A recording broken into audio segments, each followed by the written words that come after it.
Hello, guys. I hope you are having a good morning or afternoon or evening or night, depending on where you are.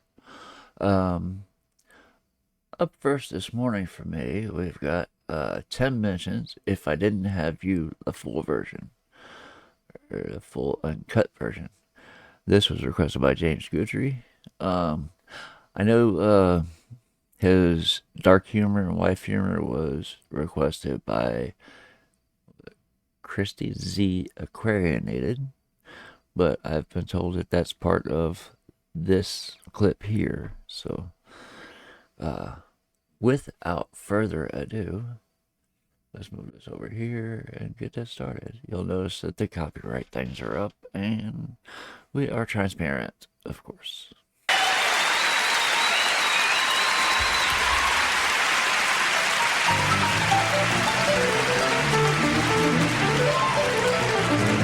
Oh, That's good.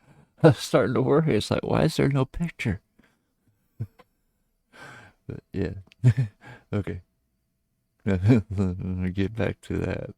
It started to throw me off. I'm sitting there going, "Where's my picture? What's wrong now?"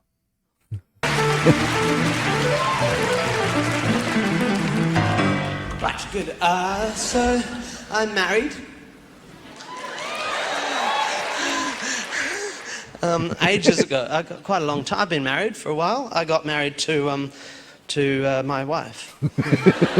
Seemed appropriate. She was my childhood. You know, they call it childhood sweetheart. I met her when I was 17. I met her when I was 17. And actually, here's something that's probably quite uncommon these days, and probably something you don't want to know. But I actually lost my virginity to the woman I ended up marrying.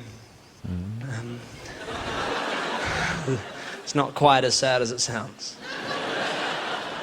But it's pretty fucking close.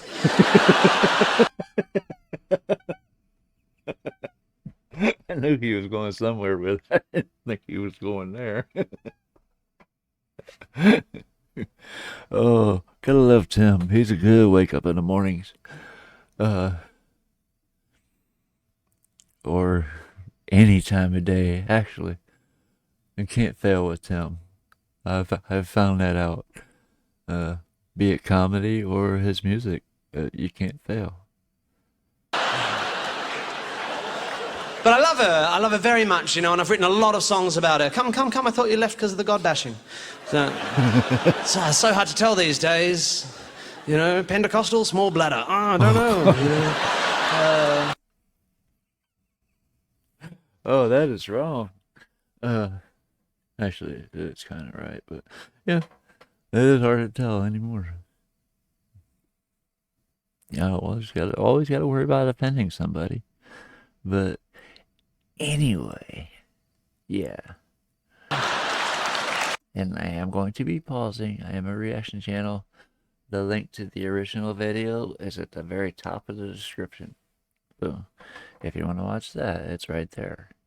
I put it there on all my videos now. Right there at the top. I've written a lot of songs for Sarah, for that is her name, over the years, and I always try to include one in my show just as a sort of thank you, really, because I just can't imagine my life without her, basically, and so this is for you, Sarah. It's called If I Didn't Have You. Yeah, if I didn't have you. What in I thought it was going to be a serious song. If I didn't have you to hold me tight, if I didn't have you to lie with at night, I like the beat. If I didn't have you to share my sighs and to kiss me and dry my tears when I cry, you will lie. Really think that I would have somebody else?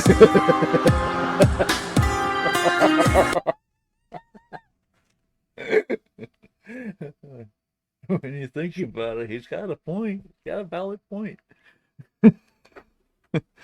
So if it wasn't with her, he'd be with someone else. That's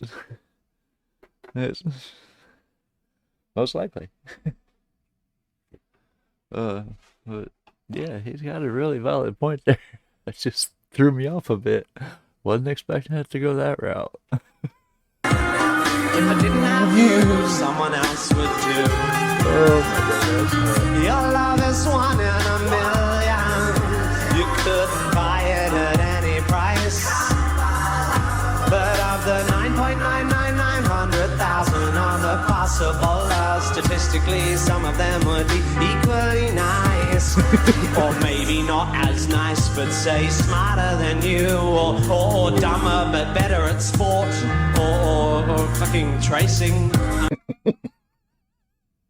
Trying to backpedal out of that smarter than you comment. I love it. I'm just saying, Espresso. Probably Greatest thing to wake up to in the morning. if I didn't have you, someone else would do. If I were a rich man, diddle diddle diddle diddle diddle diddle diddle, I guess I would be with a surgeon or a model or a rally of the Royals or a Kennedy or an infomaniacal exhibitionist heiress to a large chain of hotels. If I were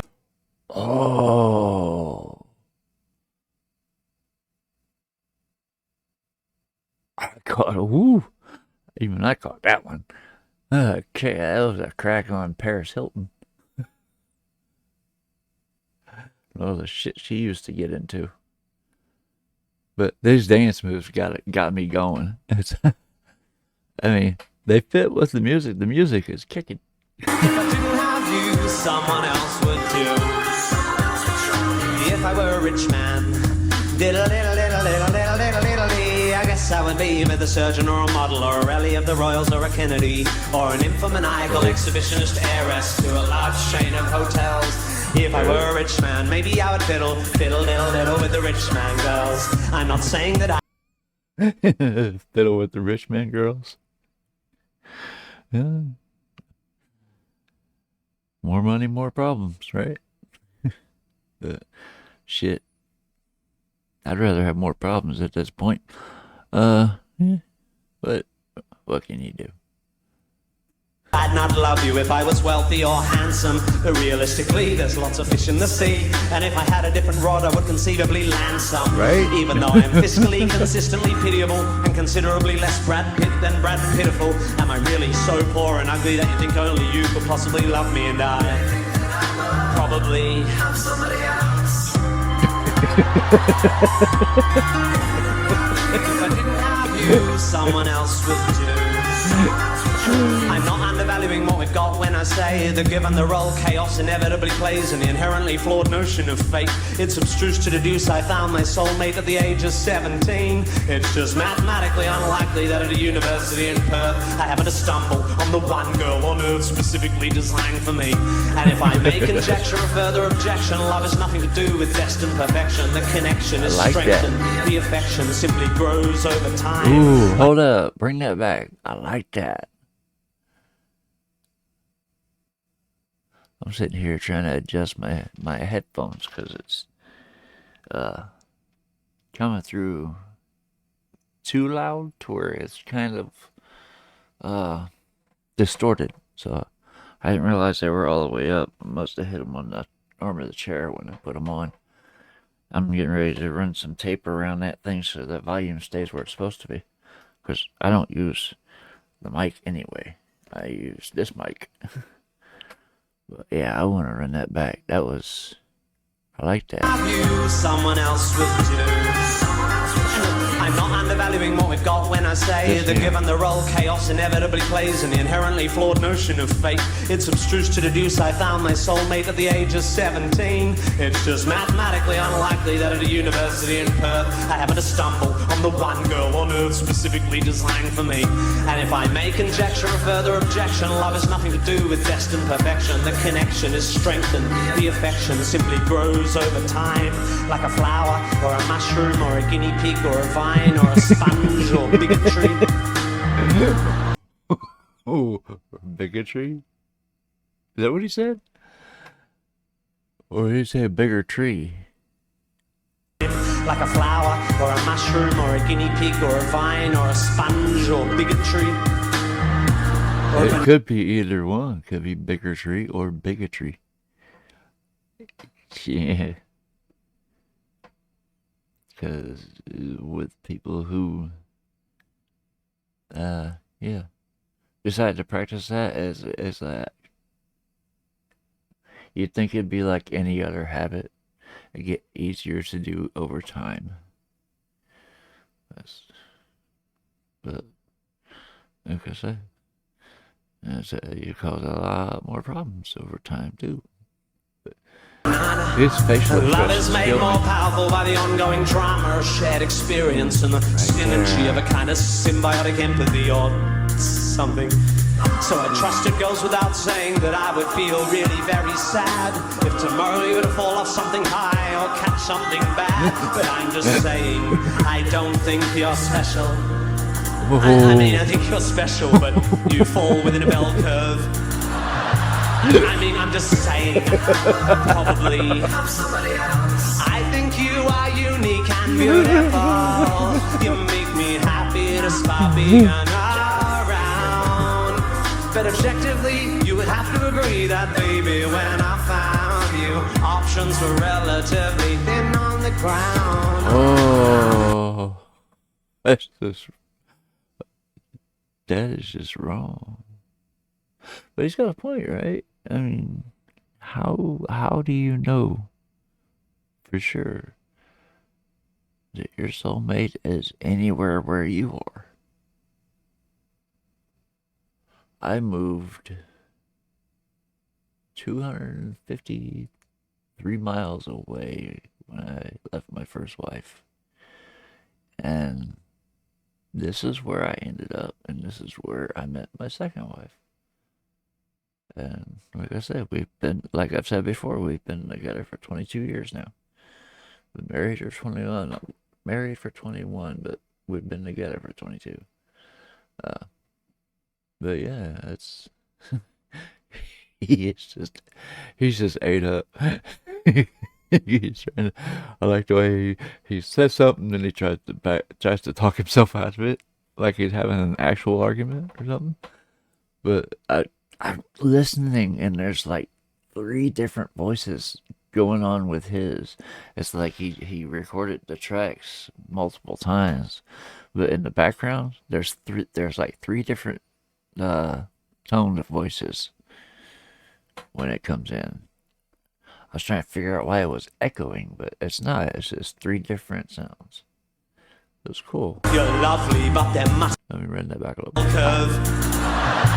I mean, I'm just saying, probably. I think you are unique and beautiful. You make me happy despite being around.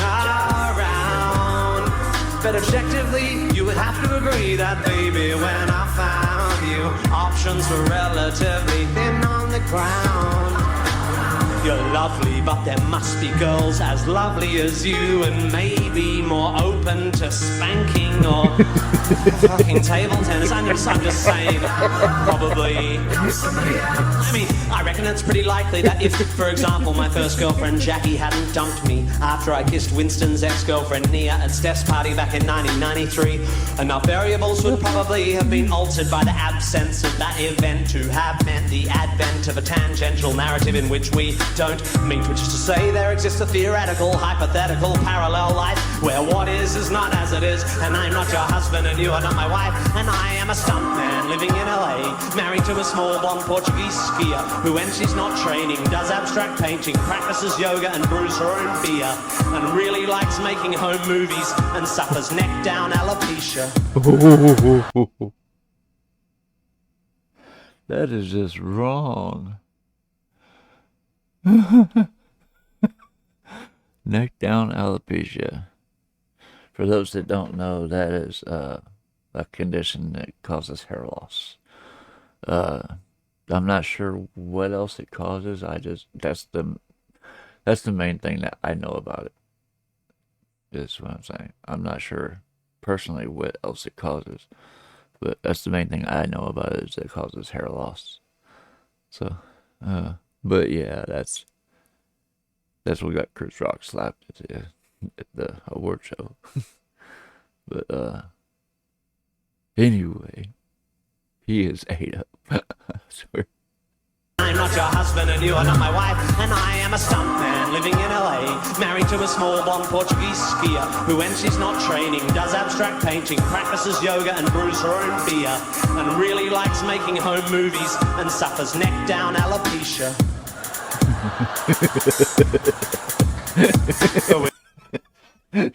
Just facial expressions after he says it. He's like, because he's like looking around and seeing how the crowd's gonna accept it. Almost. That's what it looked like. And that big ass grin. That's it. His facial expressions sell it even more than the storyline. Her own beer and really likes making home movies and suffers neck down alopecia.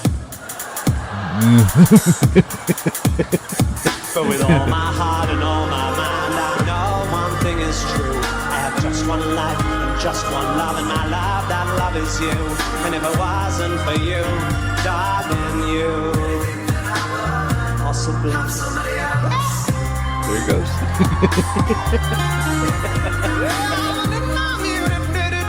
Someone else would surely do the motherfucker, yeah. The scat man, yeah.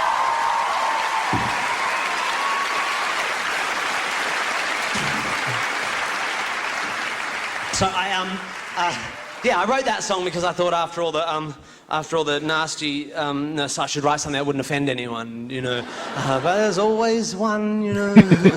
I came out of my.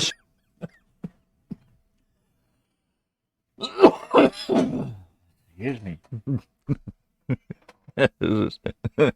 That's wrong. Yeah, there's always one. So a couple of months ago, when I first started performing that song, and there was a girl, a young woman, waiting to talk to me. Doesn't matter what you do, there's always one there's always at least one that's going to be offended by it. Especially these days. It doesn't matter what you do. Hell, somebody's probably been offended by me several times just in this video. Nah, I don't care. I don't get offended. I never have. And doubt I ever will. So, yeah, I could care less. There's always one, you know. I came out of my show a couple of months ago, and I first started performing that song, and there was a girl, a young woman, waiting to talk to me, 19 or 20, I reckon. And at some point I said, "So, do you enjoy the show?" And she said, "Yeah, it was really good, mostly." And I went, "Okay, what didn't you like?" And she said, "It's just, I liked it all. It's just that if I didn't have you, the sexist one, you know, I just don't like sexist sort of sexist comedy. I just don't find it funny." I was just sitting there the whole time thinking, what it would be like, you know, being your wife, being the subject of such a sexist song. And I said, "Oh, you studying feminism at uni?"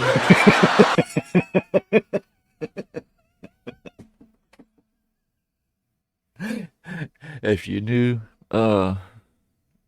my wife, she could tell you. That's something I would say. That's my sense of humor. Especially when people start that being offended bullshit. They gotta realize, I don't care. The only opinion about me that matters is mine. Just like the only opinion of you that matters should be yours. If you can wake up and look at yourself in the mirror, then, yeah, you're doing something right. If you can't do that, something needs to change. But yeah, he's just messed up. He's definitely got my sense of humor. I said, "Oh, you studying feminism at uni?" Oh, that's wrong. I didn't say that. I should have said that. But I realised immediately that she'd made a mistake, because she obviously thought that was a song about love or relationships or something. It's quite clearly a song about maths. And also, I thought, well, what a hypocrite. you know, because actually, if you think about it, she was being sexist in making the rather condescending assumption that my wife as a woman couldn't handle that, you know, sort of humour. That my wife is some kind of wilting flower of a woman who cowers in the corner of my kitchen as I periodically beat her with bags of comedy oranges. But that's not the case. I mean, Sarah and I share a sense of humour. Obviously, we've been together. Right? See, that's the problem with that right there. Is you don't know people's lives. So you don't know the people in them. She made an assumption, and it just happened to be wrong. It's like Sherry and I, we share a sense of humor. She didn't always have my sense of humor, but yeah, she grew into it. 21 years will do that to you, especially married to me. But anyway, yeah, that's what kills me. Is they make assumption about what people are like when they're not on stage, based on what they're like on stage. And you can't do that shit. Bags of comedy oranges. But that's not the case. I mean, Sarah and I share a sense of humour. Obviously, we've been together almost half our lives. She made me like this.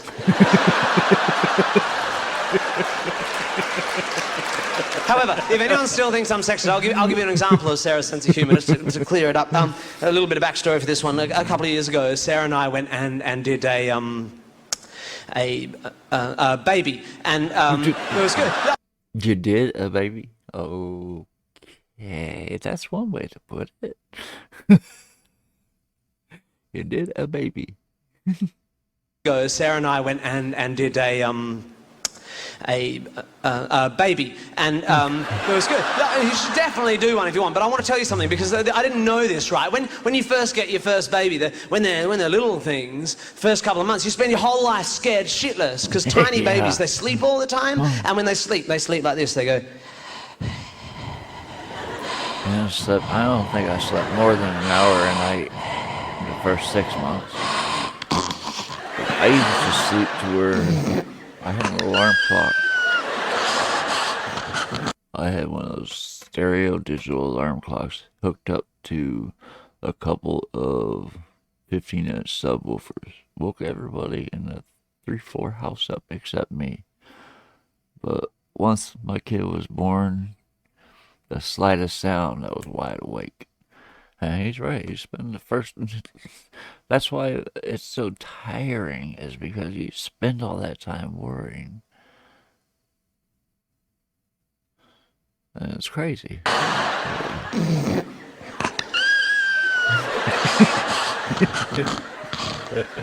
You got this down.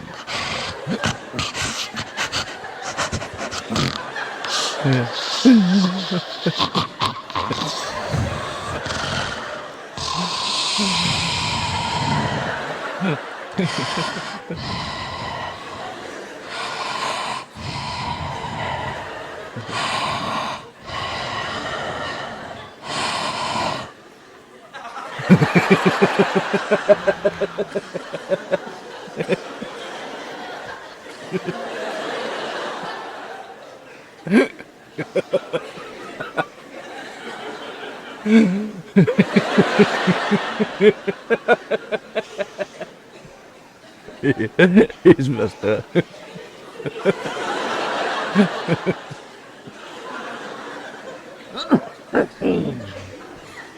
Sorry?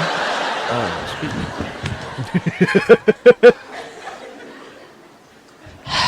Fuck you, baby!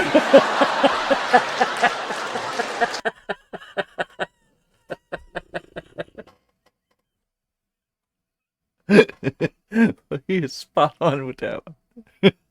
Any parent knows he is spot on with that one. Oh, man. Yeah, definitely spot on with it.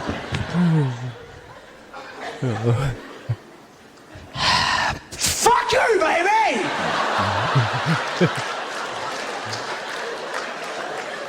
And that's how little babies are. So anyway, when my baby was about that age, sort of 2 months old, my wife and I, it was nighttime, and we'd put her to bed in our little cot, in our little room, in our little house, in our little lives, and we were sitting there on our medium-sized sofa watching quite a big telly, and just trying to watch a movie. It's evening, and just trying to relax and chill out together. And about a quarter of the way through the movie, I said to Sarah, I'm just going to pop in and check on the baby. And Sarah said, Tim, don't go and check on the baby. Just sit down and relax for once. I mean, if she's asleep, you'll just wake her up. And if she's dead, there's not much we can do about it. We might as well watch the end of the movie. Get an hour and a half more happiness before our life collapses.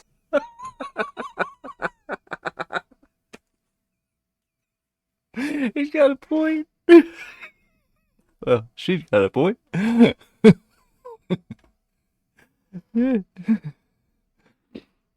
worry about it till it happens, is what I always say. Just wasting energy. Get an hour and a half more happiness before our life collapses.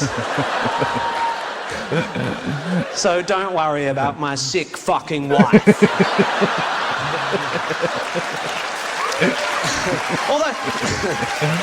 Although, have you noticed, everyone has a line, don't they, with dark humour. Everyone has their line, I've never met anyone who doesn't say, I've got a really black sense of humour, I really like dark comedy, but everyone has a line, that's really funny, that's very funny. Oh, I'm outraged, I'm going to write a shit letter to a bad newspaper, I find that line difficult to navigate, I always have, even in my private life, and still, just a few months ago, I was in my kitchen, and my baby, who at that stage was not quite 2, was just wandering around the kitchen. I was making a sandwich. I noticed she'd found something and stuck it in her mouth. They put it in the mouth. I said, "Darling, come here. All the time. Come here. What have you got? What have you got in your mouth there? Spit it out. Spit it out. Spit it out. Good girl." Darling, you don't put coins in your mouth. Coins are dirty, aren't they? Coins are yucky. Yeah, you don't put coins in your mouth. Your mouth is for food. And a little later on, cock. Oh my God.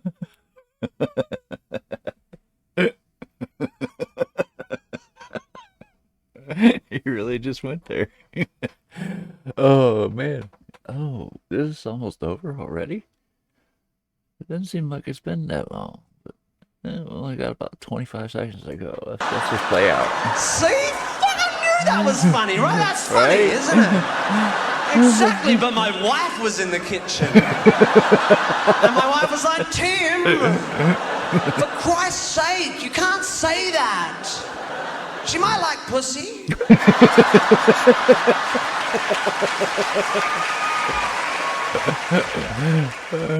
Oh my God. Yeah, that was definitely something good to wake up to this morning. Yeah, I really enjoyed this. If you enjoyed watching this with me, hit me up in the comments with any more you'd like to see. And hit me with like and subscribe and tap the notification bell so you know when I drop the next video. And make sure to head over and do the same for Tim. This came from the Best of Tim Minchin. It's a fan site or channel, but yeah, we show support it anyway. Anything that helps spread the awareness of these artists to other people that may not have seen them before, I'm all for it. So, yeah, but I truly enjoyed this one. Yeah, that was great. But that's gonna just about do it for this video. I will see you on the next one.